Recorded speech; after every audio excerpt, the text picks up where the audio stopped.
بسم الله الرحمن الرحیم. السلام علیکم سټوډنټس. کلاس ایوس کې اوس چې کوم برډز دي هغه موږ برډز قسمونه وایو، ټایپس اف برډز. لکه مرغۍ زموږ سره دوه قسمه مرغۍ دي.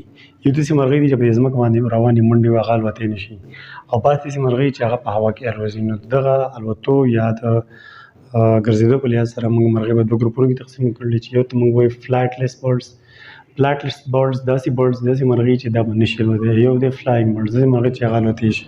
نو دلته کې به اوس د فلایټلس برډز به هم خصوصیت وایو چې دا ولې دی کې څه وجه ده نشي الوتی، او د فلاینګ برډز به هم خصوصیت وایو چې دا ولې الوتی شي، وجه څه ده. نو دې ته ګورئ د دې فلایټلس برډز تعریف خو دا شو چې ډو ناټ فلای. لکه دا داسې مرغۍ دي چې دا به نشي الوتی. کلیر. دا مرغۍ کین رننګ، دوی به منډه وهلی شي، چې دوی منډه وهلی شي نو دوی چې کوم لیګز دي پنډې دي هغه سټرانګ وي. لکه فرض کړو دا زموږ سره یو مرغۍ ده، صحیح تصویر نشم جوړولی، معذرت کوم. دا پنډې دي، کلیر دا پنډې دي. نو دوی دا پنډې به صحیح دا به ډېرې سټرانګې ده، کلیر ده. نو دا به منډه وهلی شي هغه ټایټ. دا وجه ده. بونز آر نټ هالو. د دې مرغو کوم چې د فلایټلس مرغۍ دي دوی چې کوم بدن د هډوکي دی هغه هډوکي به هالو نه وي، هغه به ډډ نه وي. د دې هډوکي مطلب بیا چې هالو نه وي، ډډ نه وي، نو به درانه وي که نه. نو یو وجه دا چې مطلب دې هډوکي درانه دي ځکه بره الوتی نه شي. هډوکي به ډډ نه وي. ټیل فیدرز آر ایرریګولر. د دې په دې دغه کې چې کومه ټیل لکۍ او په ټیل کې چې کومه فیدرز وزري هغه ایرریګولر وي، داسې بېکاره شان لکۍ وي. کلیر. د دې لکۍ مو ښکلې نه وي، برابر به نه وي، ایرریګولر وي. په دې کې چې بیا کومه مخکې لیمز دي، فور لیمز ورته وایي، مطلب کوم چې د وزرې جوړ شوي دي هغه وزرې به د دې ویک وي، کمزورې وي. او ویک به وي نو دا به نشي الوتی، دوی به ویک کمزوري وینګز وي.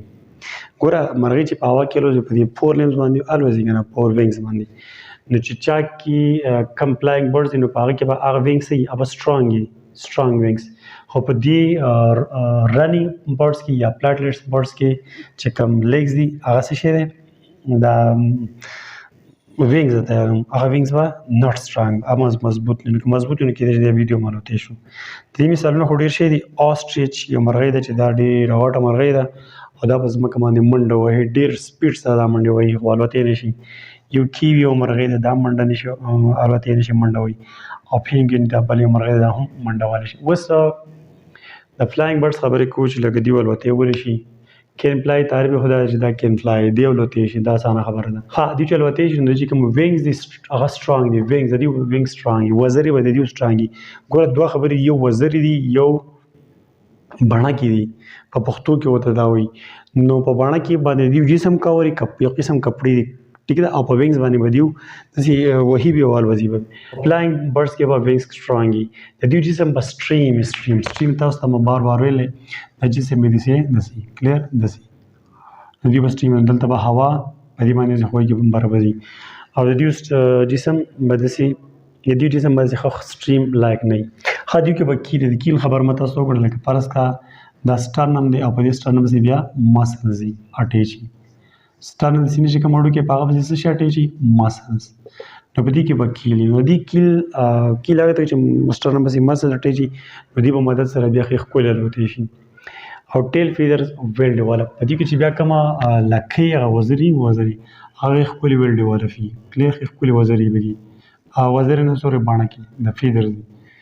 دې کې به ښې مزیدارې لکۍ او میک نیسټ آن ټریز. په دې کې به دا خصوصیت دی چې دا به چېرته په ونه کې ځان له جاله جوړوي. لکه دا ونه ده او دا یو شاخ دی، نو په دې شاخ کې به دوی ځان له جالې جوړوي. کلیر. انډو بچو پیدا کولو لپاره دوی ځان له جالې به جوړوي. نیسټ موږ جالې ته وایو. او دې مثالونه خو ډېر شي دي. پیجن، کوتره، سپیرو، پیرټ، کرو، ډېر ښې مرغۍ دي. نو دا زموږ سره ټو ټایپس اف برډز شو، فلایټلس برډز او فلاینګ برډز. هغه ما تاسو ته خصوصیت ویل. نو امید کوم تاسو په دې ټاپک پوه شئ. انشاءالله په بل ټاپک کې به انشاءالله اخري کلاس سټډي کوو، کلاس میملز. تھینک یو. الله حافظ.